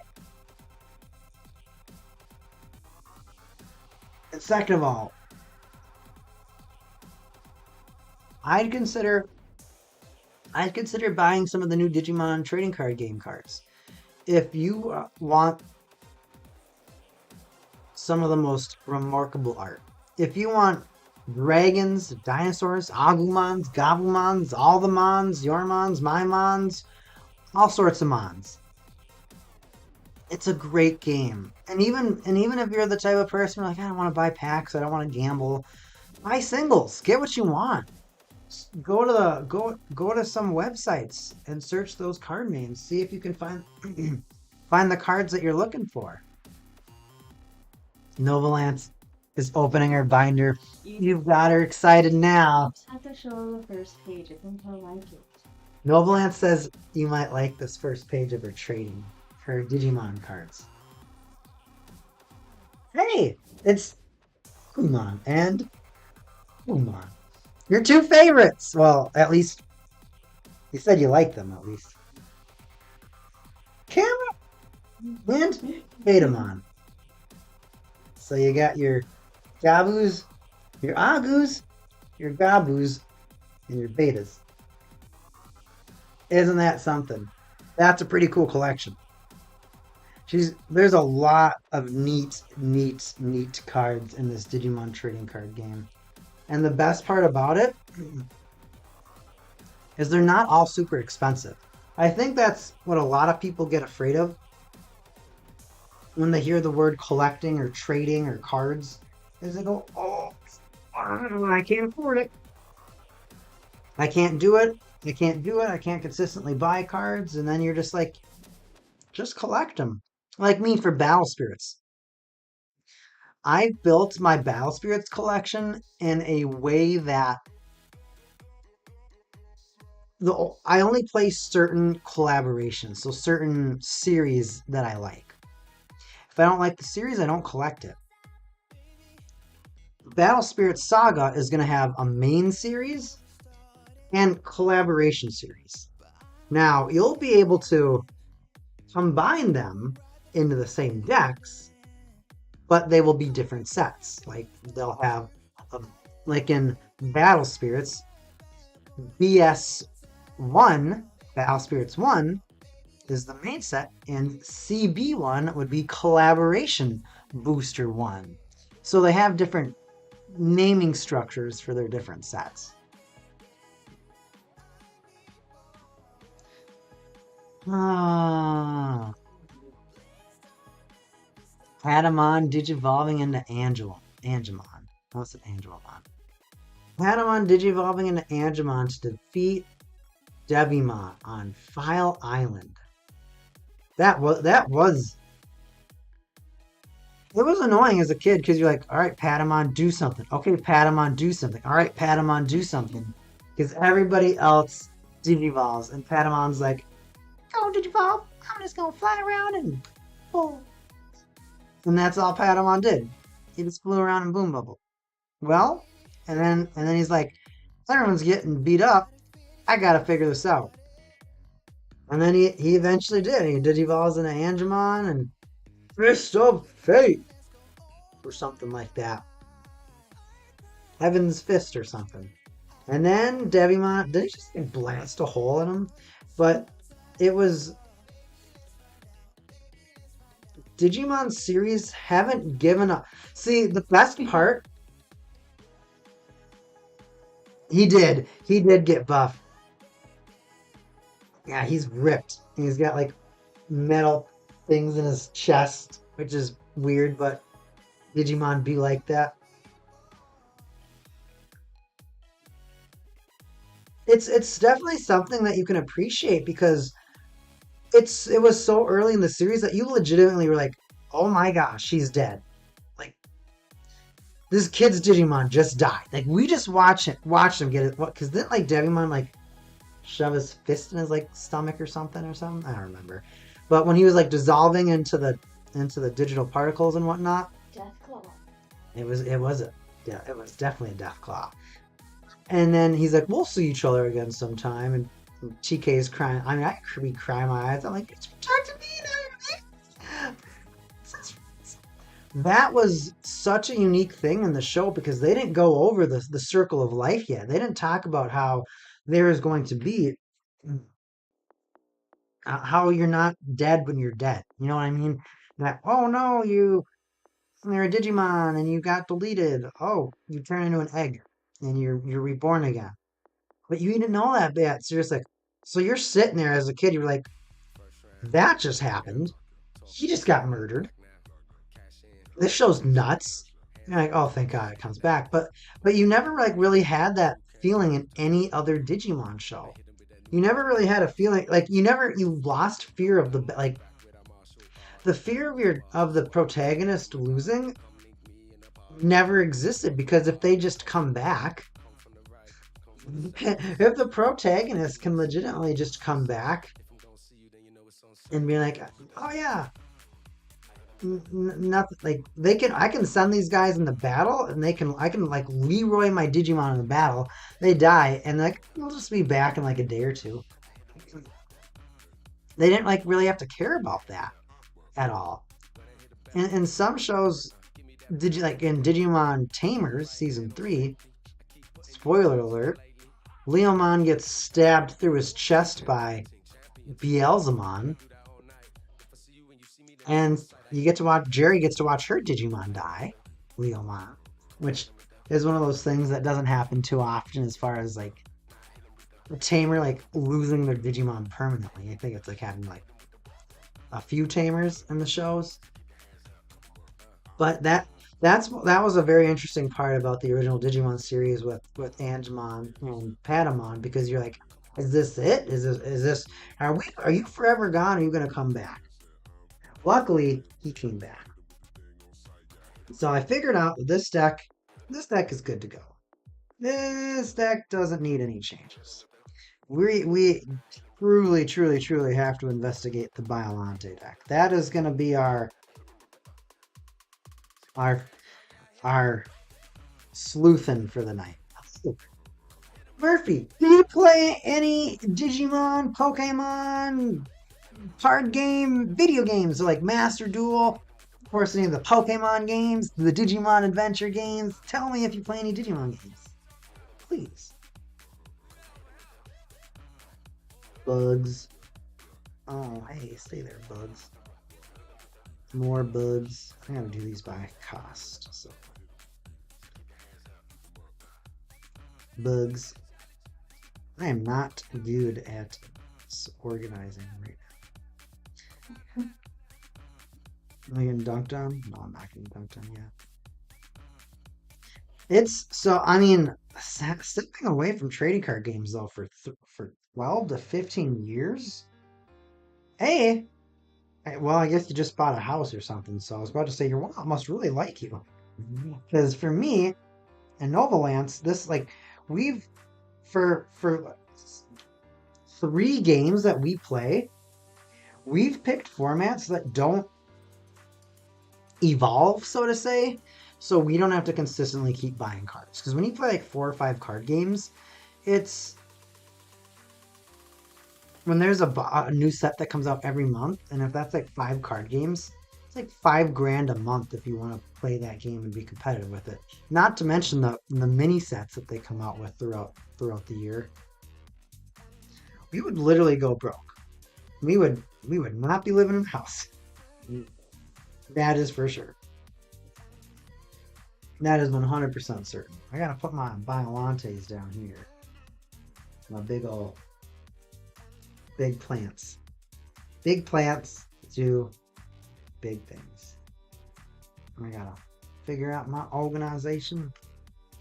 But like I got out of Yu-Gi-Oh in 2016, and it was one of those things where it was kind of difficult for me to get back into it because I knew how addicted I was to cards, and I know how I used my money for cards.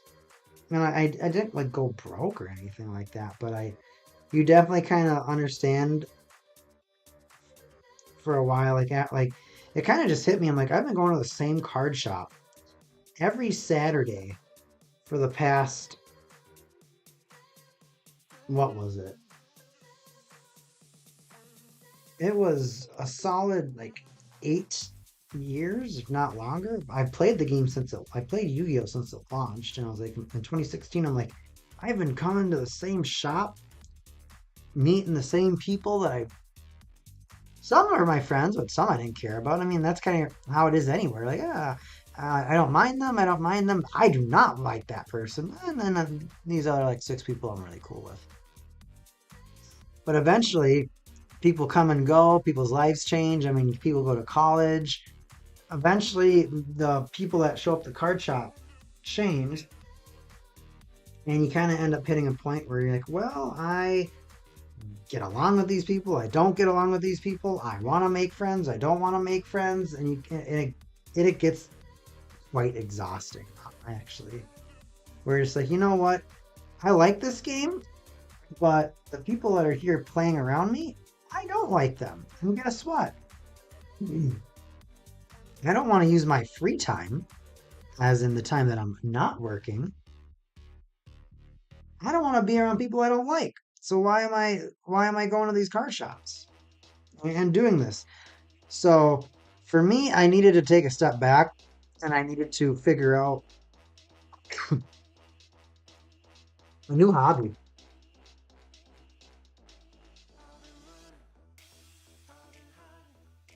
Oh, dude.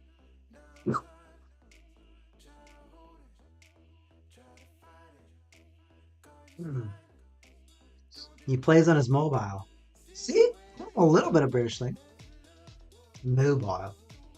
I play Digimon World and Rumble World back on my PlayStation 1. And I play Arceus at the moment and Pokemon Go, and I have Yu-Gi-Oh on my mobile. I'm sorry. It's the accent. I love it. I can't stop. Have you tried Master Duel? Oh, that's probably what. Well, is Master Duel? No. What is it? Links? Yu-Gi-Oh Links on the Links is mobile. on the mobile. And then for I would recommend. I know a lot of people like Master Duel. It's free. If you have a console right now or a computer, I'm sure you could play that game. For Digimon, the Next World Order is getting relaunched on the Switch. That's a great game. The Cyber Sleuths have been repackaged and launched together in a combo pack. Digimon Survive came out. That's pretty much it about Digimon Survive. And then I liked Pokemon Stadium. That game was fun. But I haven't really played any other Pokemon games. I played like Pokemon Yellow. I played it for like a week or two because my brother was borrowing it because my mom never wanted to feed my addictions. And the things that I liked, she always thought if it was dumb to my mom, she's like, "What happened?" Anime and comics were dumb, so my mom's like, I'm not helping you unless. And then she learned it was like, oh, if I give him a pack, he'll clean the he'll clean the bathroom. So it was kind of like leaving a trail of chocolates, but a trail of candy to get me to do things. But Digimon has a lot of games. Battle Spirits has Battle Spirits Connected Battlers, but that's Japan only. Card Fight Vanguard has Card Fight Vanguard Deer Days, which just launched about a month and a half ago on Switch. And I honestly really want to play that game. And then Magic has MTG Arena, but I try to stay away from Magic the Gathering. It's kind of it's got a very interesting player base, and I don't get along with all of them. So I kind of just play Magic by myself. Well, and our friends. We don't really go out and play. Okay, so Oh no! Now she's laughing at me. Mhm. What time is it in the UK right now? If you don't mind me asking. All right, oh my Gojiras. Gojira. Man, I gotta figure out what to do with all these moths and bugs and Godzillas and things. Because I'm sure I could get it. I'm sure I could get this deck to be just fine without the Godzillas. Because I play six gods, or I don't count those Godzillas, so six Godzillas.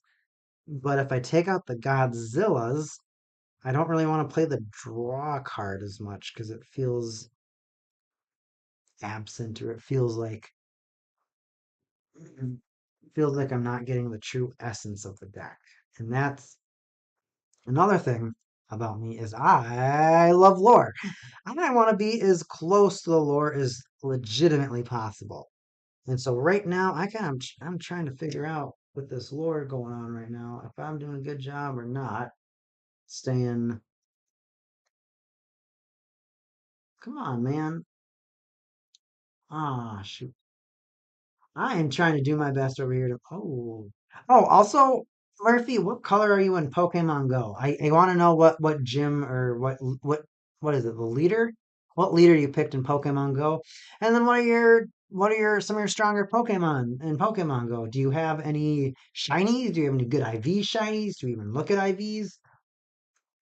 I was super into Pokemon Go when it first launched. I played pretty strong. What would you say, Novalance, for 4 years? When did it launch in like 2014? 2015? I think it launched in 15.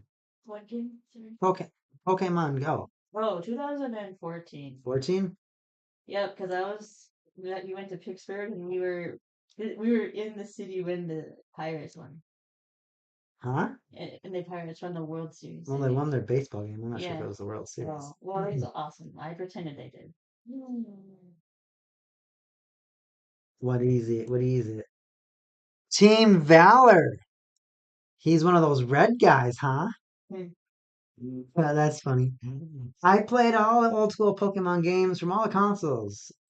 To be fair, oh no, I was gonna do my Letterkenny accent. To be fair, Hundos. I even found the game for GameCube Pokemon. Oh, that's so cool, bro! Props to you, dude. Th- Honestly, you look at those Pokemon Stadium games, and you look at like Pokemon games on the Switch.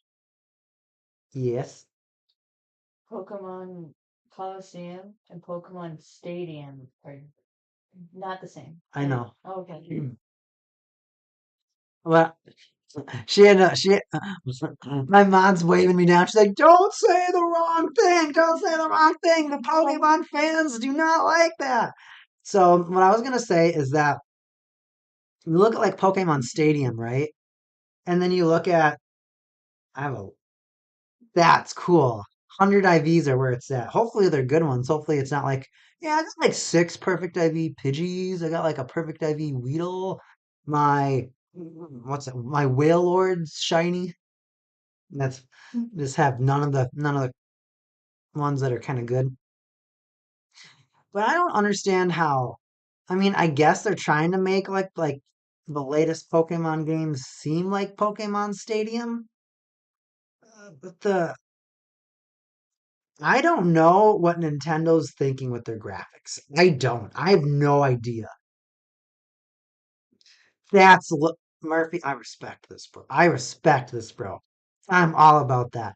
I am all about keeping my receipts. I am all about warranties. That is so nostalgic, though. That's cool. That's You might have to put that in your case, like what you with like what I was telling you to do with like your models and the cards and whatnot. That'd be lit. Keeping that all in the case and whatnot. That'd be. I was a hardcore player. We would we would walk around. We would drive. It ended up just being too much time for no glory. Once they changed the gym system from the 10 stacks to the throw any five in there, get your coins and get out, I quit caring. That It showed that all the hardcore players, but the players that like actually wanted to strategically play and get better, they got punished so that your autistic brother that doesn't know how to play well, that catches a caterpie and a mudkip and a centret and goes like, my team's cracked. It's so great. I'm gonna put this CP 110 centret in this gym, and you're just like, please don't flop. And then you're like, great.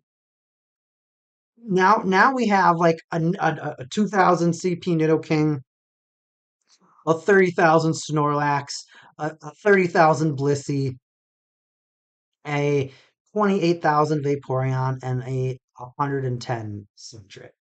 That that would piss me off so hard. I'm like, and yeah, sometimes it was people that had two accounts that just wanted to piss you off, but they were legitimately just neighborhood kids. Like, yeah, I want you to play, but when they were just like, oh, we don't want this game to be hard. We don't want it to seem inaccessible for new players. That was dumb.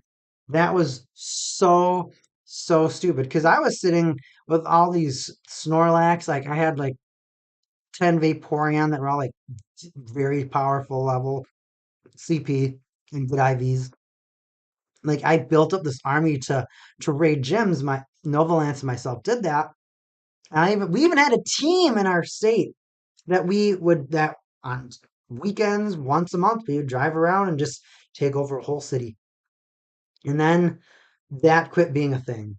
And then it stopped. You have not just. No, that was just an example of pretty much younger people or people that didn't understand the game well. Nintendo wanted to be welcoming to everybody of all comprehensions of the game, and they wanted to say, hey, anybody can play, even if you just started. Don't feel bad. Play the game. You'll have it ended up being a game that was meant more for fun rather than a game that was competitive. Which in Pokemon, you'd see somebody, you're like, hey, you want to play like Pokemon? You throw balls and you watch creatures that have catastrophic abilities like, oh, I'll just set this entire forest on fire. Sorry, we were just in a Pokemon battle. Oops. Or, oh, I just used my Jolteon to zap this lake and I just fried half of the people in there. Or, oh, my muck went in this lake and now it's contaminated. My bad. Sorry, Pokemon World.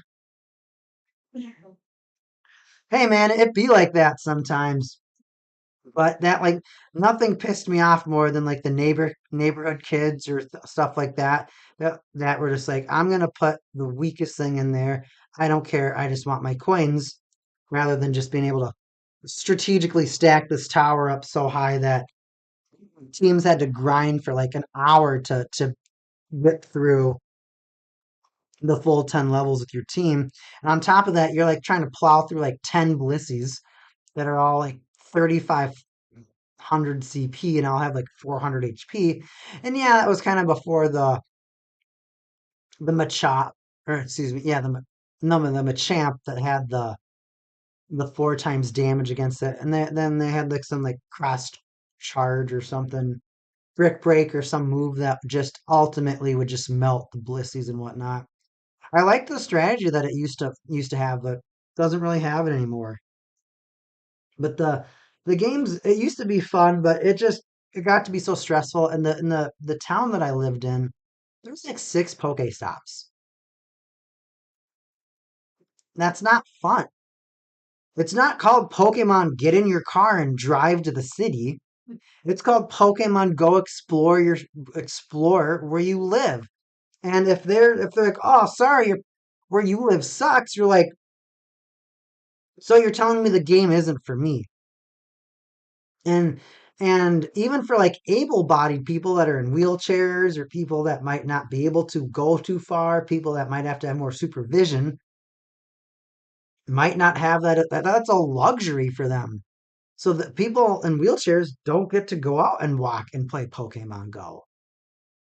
So they're like, okay, well, what was it? Let's go Eevee, let's go. Yeah, yeah, absolutely. And they're like, yeah, spoofing, huge thing. And honestly, I know so many people that spoof, and watching spoofing gameplay compared to regular gameplay was so much better. Watching people that spoof, you're like, oh, well, meaning you can just walk around all these items and not have to care. So you can legitimately grind battle after battle after battle after battle after battle. Oh, revive, revive, revive, revive, revive, revive, revive, revive. Potion, potion, potion, potion. Berry, berry, berry, berry, berry, berry, and just not care. I mean, that's just so dumb. It's it's it's so dumb. But at the same time, for some of these players, that's the only way that they were able to play. Legitimately, the only way that they were able to play. And then Niantic's like, we're gonna crack down on these players that are cheating. You're making this game worse. It's like you made this game, Niantic, that targets the dreams of billions globally. Yes, everybody wanted to be a Pokemon trainer. Not everyone's able to be a Pokemon trainer. Not everyone can, on top of that, not everyone can afford these, right? So then they're like, well, we're going to make it so that most of these small towns, which let's be honest, would you rather have people exploring a city or a small town? You'd rather have people exploring a small town. There's more things to walk on, or nature trails, or things like that. That's exploring. It's not exploring to say, let's send you to, heck, London, and we want you to be on your phone. We want your phone to be this far away from your face, and for you to start hitting all your buttons and not pay attention at all. That's not it. That's not Pokemon. And they, yeah, it's bad. I could rant about Pokemon Go all day. Oh, absolutely. You're gonna spend more money on bag upgrades. You're gonna spend more money on raid passes. You're gonna spend more money getting items. You're gonna spend more money. I already said raid passes, but the premium raids, you're gonna do all that. You will legitimately have a reason to care about the game. I mean, I've seen players that don't spoof, and I look at their inventories and they're like, "Oh, I'm proud. I got 100 IV Wooper, and I got a shiny Charmander, and I have a shiny Munchlax, and I have a shiny Mischievous." I'm like, okay. And then you like and then you're like, oh, your items, you've only expanded your items by like 200 slots. Like, yeah, it's hard to get coins and stuff. And you watch some of these spoofers. I remember there was a spoofer that used to live stream himself playing 3,000 slots for Pokemon, 3,000 slots for items. I mean, and then I'm not sure if you know what a gotcha is or any of those devices that do like automatic catching or stop spinning. Those things are cracked. Those things are awesome. I completely advocate those, but spoofers with those, they could be fighting a gym, and that's just collecting them items, throwing Pokeballs at mons around them to try and collect them. It's a completely different experience. Completely different experience. And on top of that, like I said, for the small town, and this will be the last thing I say about this for now, is that for me, I could, Murphy, I could either camp at one Pokestop and spin it every 5 minutes, or I could bike between two Pokestops and which took me about 5 to 10 minutes and spin them every time.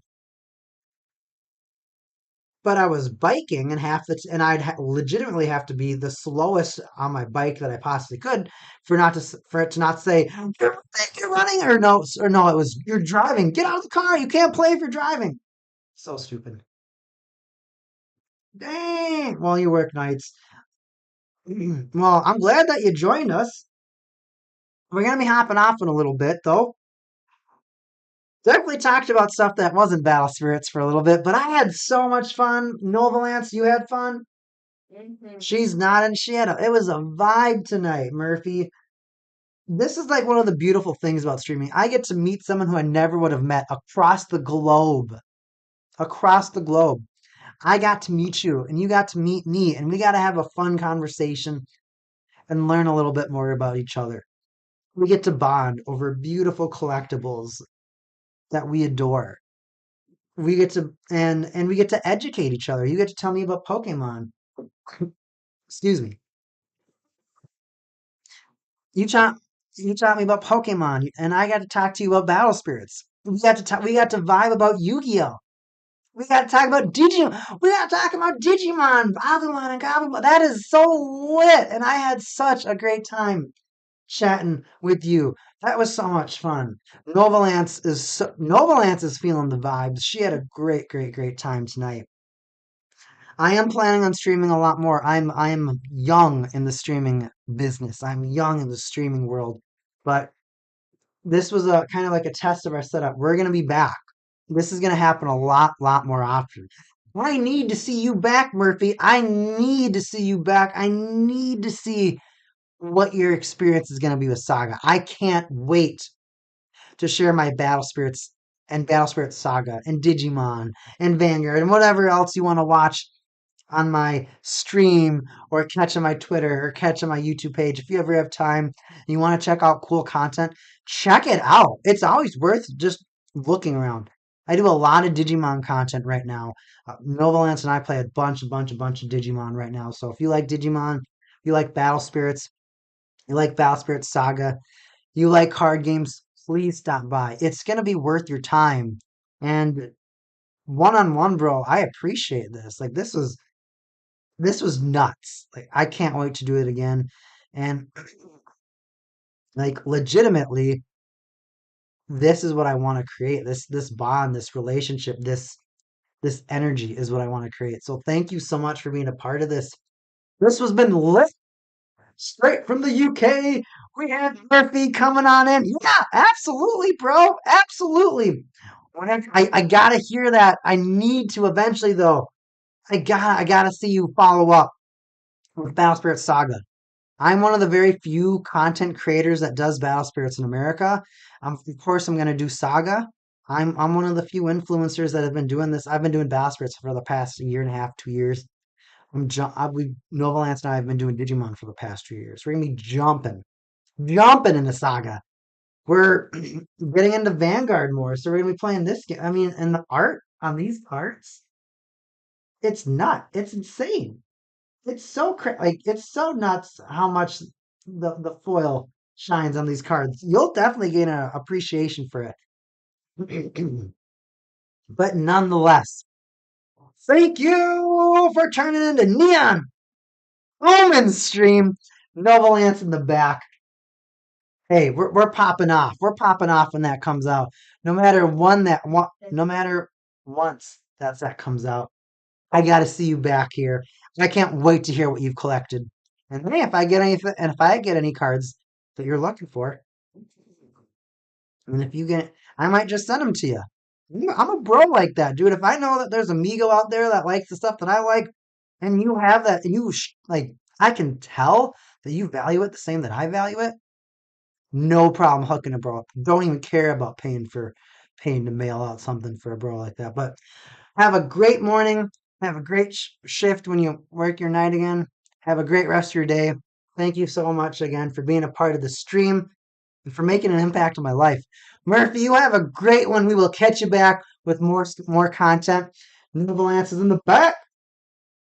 We will be back. And I can't wait to be there. We'll see ya.